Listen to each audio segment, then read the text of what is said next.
नमस्कार दोस्तों, स्वागत है आपका। आज हम आपको बताएंगे भगवान श्री कृष्ण के अनुसार पराई स्त्री से संबंध बनाने वाले पुरुष को कौन सा दंड मिलता है।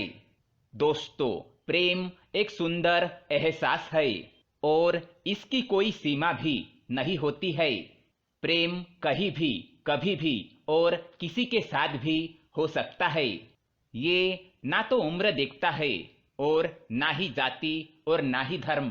परंतु मानो या ना मानो, मगर ये बात भी उतनी ही सच्ची है कि प्रेम में भी एक मर्यादा और समझ का होना आवश्यक है।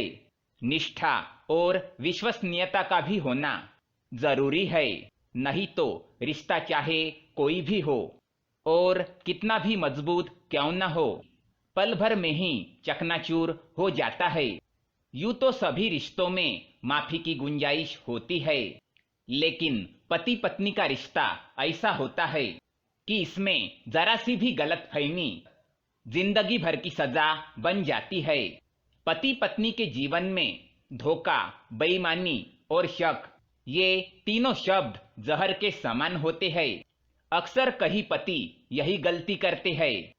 कई पुरुषों की ये आदत होती है कि घर में पत्नी कितना भी प्रेम करे और सम्मान दे, उसका कितना भी ख्याल रखे, मगर फिर भी उनकी नजर बाहर की स्त्री पर होती है और वे पराई स्त्री से संबंध बना लेते हैं।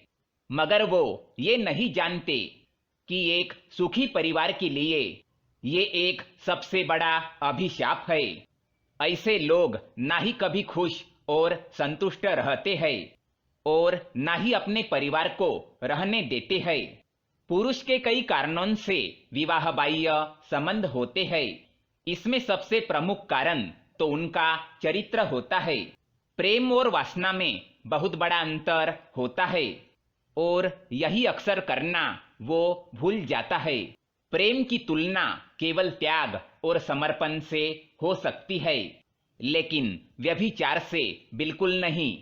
महाभारत और रामायण जैसे महान पुराणों में भी कई ऐसे प्रसंग आए हैं कि जिनमें पुरुषों द्वारा या तो पराई स्त्री से संबंध बनाए गए हैं या फिर बनाने की कोशिश की गई है, परंतु ऐसे संबंधों का नतीजा हमेशा बुरा ही हुआ है।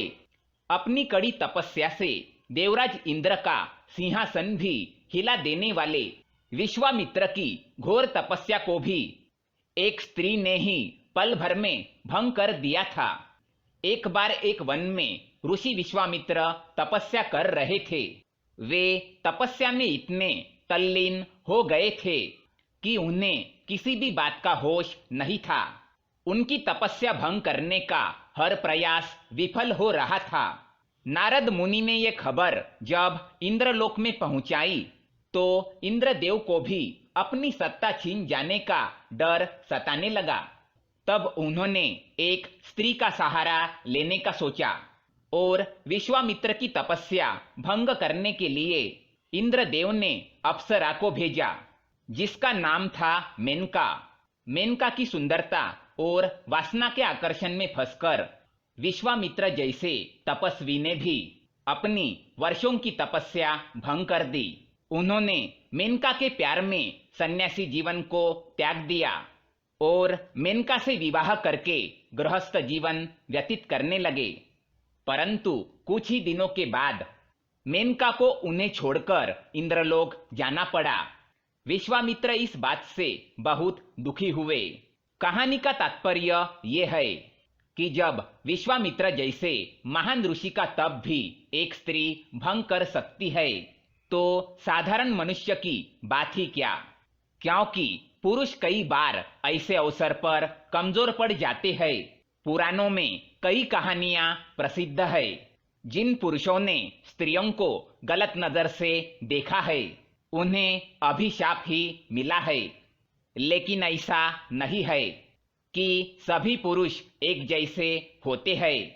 यदि वे अपने पर संयम रखे तो कोई भी परस्त्री उनको वश में नहीं कर सकती। अक्सर देखा गया है कि एक ही परिवार में रहने के बावजूद कई पुरुष रिश्तों की मर्यादा भूलकर अपने ही घर के स्त्रियों पर कुदृष्टि रखने लगते हैं, जिनका अंजाम हमेशा ही बहुत बुरा होता है और रिश्तों की मर्यादा भी तार तार हो जाती है। जिस प्रकार बेटी और बहू को घर की इज्जत कहा जाता है, उसी प्रकार से पुरुषों को भी चाहिए कि वे उस इज्जत के मान का ध्यान रखें, अपनी सीमाओं का ध्यान रखें और सदैव दूसरी स्त्रियों को अपनी माता और बहन की दृष्टि से देखें और उनका सम्मान करें। अन्यथा भगवान श्री कृष्ण के अनुसार पराई स्त्री से संबंध बनाने वाला मनुष्य नीच पशु की योनि में जन्म लेता है। गुरु के पत्नी के साथ संबंध बनाने वाला गिरगिट का जन्म लेता है और जो स्त्री अपने पति के होते हुए पराये पुरुष के साथ संबंध बनाती है, वह अगले 7 जन्मों तक स्त्री का जन्म लेकर बार बार विधवा होती है। तो दोस्तों, इस प्रकार का दंड मिलता है जो पुरुष पराई स्त्री से संबंध बनाता है। अगर ये जानकारी पसंद आए तो वीडियो को लाइक करें, साथ ही चैनल को सब्सक्राइब करें ताकि ऐसे ही जानकारी वाले वीडियो आप देख सके। धन्यवाद।